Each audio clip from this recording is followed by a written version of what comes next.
Restaurants tend to be susceptible to fraud just because of the amount and volume of activity, both in customers and employees, turnover with employees, the easily removable inventory, and the amount of cash that goes back and forth between servers and customers. Some areas you want to look at as being more susceptible to fraud, anything an employee can touch, whether that's a transaction or a product.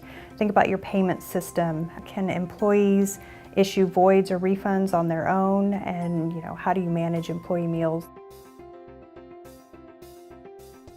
Anything that looks weird in a pattern will be an indicator or a red flag. So look at things like one employee that has more refunds or voids than others, or a higher number of voids happening at a certain time of day or a certain day of the week in accordance with an employee schedule or something like that.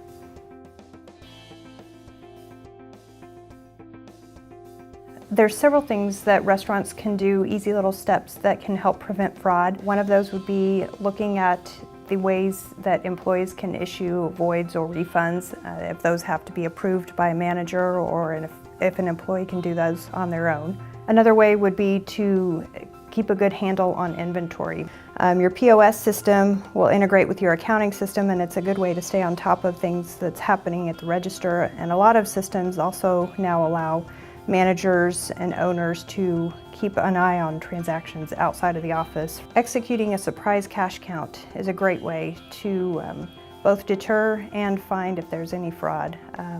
Employees who commit fraud often do so once they've learned the routines of the business.